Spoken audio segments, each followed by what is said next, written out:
पहली बात shift wise आंकलन, सब पे बात करेंगे, हर एक चीज पे ध्यान से सुनेंगे। शिफ्ट वाइज आंकलन, आप ये मत सोचना कि कट ऑफ की वीडियो कट ऑफ बाद में बताएंगे व्यूज के लिए, ऐसा कुछ नहीं है, वो बाद में आना स्वाभाविक है क्योंकि एक स्टेप है, ये स्टेप सारे फॉलो करने हैं। सबसे पहला है शिफ्ट वाइज आंकलन। कई बार बच्चों का ये है कि कौन सी शिफ्ट टफ थी, क्योंकि नॉर्मलाइजेशन का बहुत बड़ा रोल इसमें होने वाला है, आप निश्चिंत रहिए बच्चों। सबसे पहले टफ टू इजी का एक ग्राफ मैंने आपके सामने बनाया है। सबसे डिफिकल्ट, ये मैंने खुद ने पर्सनली पेपर देखे हैं, मैंने खुद जीके वगैरह पढ़ रखी है, सारे सब्जेक्ट्स पढ़ रखे हैं, एग्जाम्स क्वालिफाई भी किए हैं, जॉब में भी हूं, इसीलिए अपने एक्सपीरियंस से बता रही हूं कि मुझे जो लगा, मैंने खुद ने पेपर देखे हैं, किसी के कहने से मैं कोई चीज नहीं मानती हूं। सर सबसे डिफिकल्ट अगर मुझे कोई लगा जिसमें प्रश्नों की संख्या, क्योंकि पूरा पेपर डिफिकल्ट नहीं था, कोई भी शिफ्ट पूर्णतः डिफिकल्ट नहीं थी, उसमें कुछ प्रश्नों की संख्या थी, तो प्रश्नों की संख्या डिफिकल्ट जिस शिफ्ट में ज्यादा थी वो बच्चों 20 सितंबर शाम वाली चौथी पारी के अंदर प्रश्नों की संख्या ज्यादा थी। कुछ क्वेश्चन काउंसिल वाले ये पूछ रहे हैं, परिषद वाले प्रश्न उसमें पूछे गए थे, तो मुझे लगा यार एक सामान्य बच्चे के लिए मुश्किल है। उसमें थोड़ा सा इंग्लिश में भी कुछ क्वेश्चन ऐसे पूछे गए थे, 2-3 जो बच्चों के पहुंच से बाहर लग रहे थे। इसके बाद में 21 सितंबर को जो दोनों पेपर हुए, 21 सितंबर वाले भी कम नहीं थे, बराबर टक्कर दे रहे थे 20 वाली पारी को, हल्का सा कम कहूंगी, बहुत ज्यादा कम नहीं। 21 वाले पेपर भी बहुत ज्यादा पीछे नहीं थे। जिन बच्चों का 21 तारीख को था, पानी प्लीज ले आना थोड़ा सा धुल के इसको, 21 वाले भी बहुत ज्यादा पीछे नहीं थे पेपर, जो 21 को दिए हैं मैं उनकी पीड़ा समझ सकती हूँ। सुबह में शाम में लगभग बराबर सा लेवल था, लेकिन इससे बहुत ज्यादा कम नहीं था, उससे हल्का सा स्तर कम हुआ। 19 और 20 सितंबर वाले, 19 की शाम वाले और 20 की सुबह वाले बच्चों का भी लगभग स्थिति एक समान ही था, इनसे तुलनात्मक रूप से कम था। 19 की सुबह वाला पेपर इंग्लिश का बहुत इजी लगा मुझे, 21 की सुबह वाला भी इंग्लिश का मुझे बहुत ज्यादा ऐसा नहीं लगा कि हाई फाई पेपर था, इजी पेपर था, डुएबल पेपर था, किया जा सकता था। नेक्स्ट अगर मैं बात करूं सबसे सोरा मोरा पेपर, हो सकता है 19 सितंबर वाले मुझसे नाराज हो जाए, ऐसा कुछ नहीं है बच्चों। 19 सितंबर वाले बच्चों मॉर्निंग का जो आपका पहला पेपर था, पहली पारी का, वो सबसे तुलनात्मक रूप से उसमें डिफिकल्ट प्रश्नों की संख्या कम थी। उसका एकमात्र कारण यह भी था, बोर्ड नहीं चाहता था कि बच्चों को जो है अचानक से शॉक लगे, उनको लगे कि 4th ग्रेड का पेपर देने आ रहे हैं। और सबसे बड़ी गलती ये हुई कि पहली पारी वालों ने बाहर आके अपने हंसी वाले चेहरे दिखा दिए, बच्चे शांत हो गए और फिर धीरे धीरे बोर्ड ने अपने पन्ने पलटे और पन्ने पलटने पे पता चला कि अभी तो गेम में ट्विस्ट है। पहली पारी को देखकर लोगों ने अक्सर ने सोच लिया था। तो ये तो था टफनेस का लेवल। इसमें हो सकता है आपको अलग लग सकता है, पेपर का लेवल इंडिविजुअल की चॉइस होती है, किसी को कुछ डिफिकल्ट लगता है, किसी को कुछ डिफिकल्ट लगता है, लेकिन मैंने अपनी चॉइस से बताया है, तो इसको आप ये मान के चलिए मेरे अनुमान के अनुसार ये था।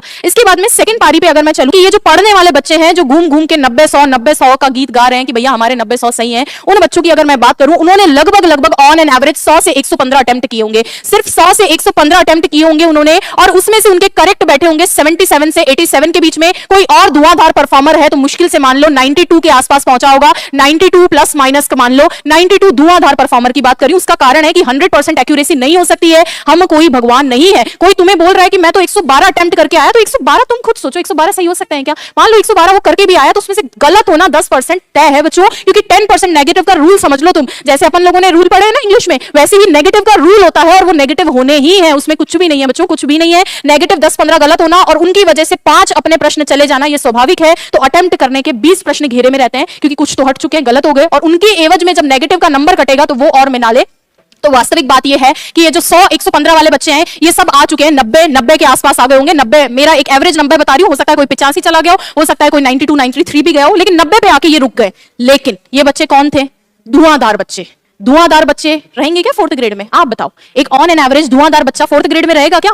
क्यों नहीं रह पाएगा 4th ग्रेड में मैम ये धुआंधार बच्चा? क्योंकि धुआंधार बच्चा इंतजार कर रहा है उसकी ज्वाइनिंग का दूसरी परीक्षाओं में। बच्चों कट ऑफ कम ही रहेगी, उसका एकमात्र कारण है कि वो धुआंधार बच्चा जो इतने नंबर ले आया है 90 तक भी, उसको यहां तो रहना नहीं है, वो क्यों तुम्हारी सीट खाएगा, और उसको खाने भी नहीं देंगे। आलोक राज जी का स्पष्ट कर दिया है उन्होंने कि इसका रिजल्ट लेट आएगा, और कब आएगा उस पर भी चर्चा करेंगे। सर पटवार भर्ती लगभग आपके जो 3,500 पद हैं, पुलिस भर्ती के जो आपके पद हैं बच्चों लगभग 10,000 के आसपास, जेल प्रहरी के आपके 1000 पद मान लो, वीडियो के 1000 पद मान लो, और कुछ व्यक्ति तो फॉर्म भरकर एलडीसी बन चुके हैं, तो वो तो अब क्या ही देंगे, उनको भी साइड में कर ही दिया है। ग्रेड 1, ग्रेड 2 और ग्रेड 3 इस रीट मेले की धुआं में लगे हुए हैं कई लोग कि भैया हम तो बनेंगे 4th में जाना ही नहीं, हमको तो 3rd में ही जाना है। तो ये प्लस नॉर्मलाइजेशन, ये नॉर्मलाइजेशन कट ऑफ को आगे नहीं जाने देगा। चौथी पारी वाले हैं, निश्चिंत रहो, तुम्हारा पेपर बुरा हुआ है, अपने मन में एक तुम्हें शंका लेने की जरूरत नहीं है।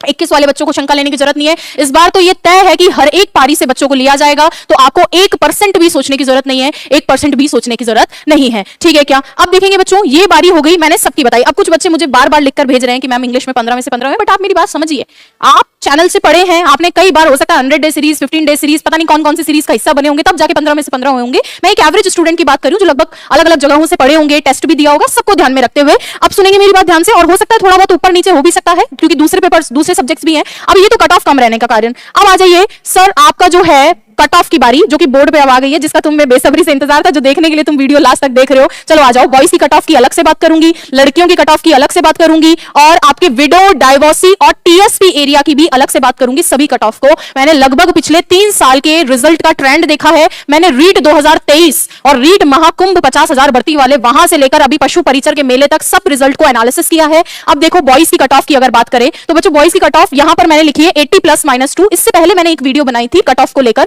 उसमें मैंने लिखा था 78 प्रश्न। 78 प्रश्न वालों को मैंने बोला था कि 101% आपका हो जाएगा। यहां पे मैंने 80 लिखा है, उसका भी मैं लॉजिक दूंगी। बच्चों, ओबीसी कैटेगरी में लगभग 11 लाख फॉर्म है, और अगर मैं जनरल कैटेगरी और ईडब्ल्यूएस की बात करूं, इनमें फॉर्म इतने कम है, इतने कम फॉर्म है जनरल और ईडब्ल्यूएस कैटेगरी के अंदर, तो ओबीसी वाले बच्चे no doubt general category fight करेंगे और वो सीटें वो भी ऑक्यूपाई करेंगे। इसीलिए ये कट ऑफ जनरल के अंदर आपको इतनी देखने को मिलेगी। 80 प्लस -2 मैंने अंक भी लिख दिए हैं, और ये लगभग बहता है आपका लगभग 65%, 70%, 65 से 70% के बीच का मामला रहता है। और 65 से 70% अगर यहां पर जा रही है तो वो कोई बहुत बड़ी बात नहीं होगी, क्योंकि इतनी बड़ी भर्ती हुई थी। सेम ओबीसी कैटेगरी में स्लाइट डिफरेंस है, हो सकता है दोनों की बराबर भी चल जाए, बट मेरा जितना अनुमान था ओबीसी में इस बार स्लाइट कम जा सकती है, वरना ये ओबीसी वाले बच्चे खुद जनरल कैटेगरी में जाके मैक्सिमम फाइट करेंगे। तो ये भी देखने को ना भी मिले तो कोई बड़ी बात नहीं है। फिर भी मान लो लगभग ऑन एन एवरेज 80 से ऊपर तो नहीं जाएगी, कुछ भी हो जाए तो 80 से ऊपर वाले तो आराम से हैं। 80 से ऊपर वाले तो आराम से चिल करो, और रिजल्ट अभी नहीं आएगा, ये भी सुन लेना। सर ईडब्ल्यूएस कैटेगरी की बात करूं, ईडब्ल्यूएस तो मैं लिटरली बता रही हूं, ईडब्ल्यूएस में किसी के अगर 72-73 प्रश्न सही हो रहे हैं,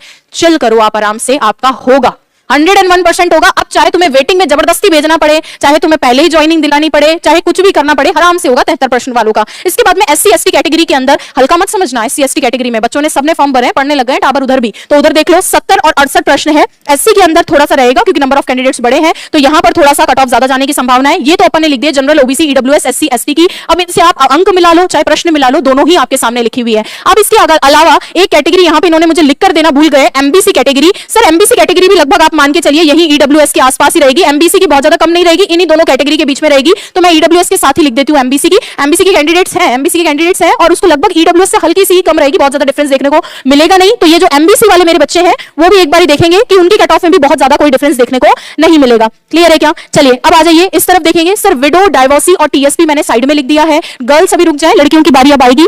सर टीएसपी कैटेगरी में 68 से 70 किसी के हैं, तो टीएसपी में भी 68 से 70 पे काम चलेगा। 68 to 70 टीएसपी कैटेगरी वाले में। नेक्स्ट डिवोर्सी महिला सिर्फ 50, और अगर मैं बात करूं विडो कैटेगरी में 35, विडो कैटेगरी में 35 बच्चों, डिवोर्सी के लिए 50 प्रश्न है। ये प्रश्न है विडो कैटेगरी में, अगर 35 प्रश्न सही किए हैं आराम से सिलेक्शन है, जॉब लग जाएगी आप लोगों की, और 30 भी जा सकती है, 30 भी कम ही होगी, इससे ज्यादा नहीं होगी। सर डिवोर्सी कैटेगरी में 50 प्रश्न पे, और टीएसपी एरिया में 68 से 70 वाले बच्चे सभी तैयार रहेंगे। इसके बाद में अगर अलग मैं बात करती हूं तो अब लड़कियों की बारी है। लड़कियां भी कम नहीं थी, बराबर प्रतिस्पर्धा की है, खूब सारी लड़कियां पढ़ी हैं और पढ़ रही हैं, अभी भी पढ़ रही हैं, लड़कों को बराबर टक्कर दे रही है। जैसे रीड में लड़कियों की कट ऑफ में 1-2 नंबर का डिफरेंस आया था, सेम आपको इस एग्जाम में देखने को मिलेगा। सर जनरल कैटेगरी में लड़कियां 75 प्लस -2 की कैटेगरी है, वही ओबीसी वाले गर्ल्स भी उसमें फाइट करेंगी। ओबीसी कैटेगरी में 74 प्लस -2, क्योंकि बहुत ज्यादा डिफरेंस नहीं आएगा, ओबीसी में गर्ल्स बहुत ज्यादा पढ़ने लग गई हैं अब, तो वो वाली कैटेगरी भी आपको देखने को मिलेगी। अंक मैंने इधर लिखी दी है। ईडब्ल्यूएस और एमबीसी कैटेगरी इधर आ जाइए, 70 पे आपका होने का संभावना है। एससी और एसटी कैटेगरी 68-66, तो गर्ल्स और बॉयज की कट ऑफ में बहुत ज्यादा डिफरेंस नहीं मिलेगा, क्योंकि लड़कियों ने भी धुआंधार परफॉर्मेंस दिया है। क्लियर है क्या? अब ये आपकी गर्ल्स की कट ऑफ थी। इसके बाद में अगर हम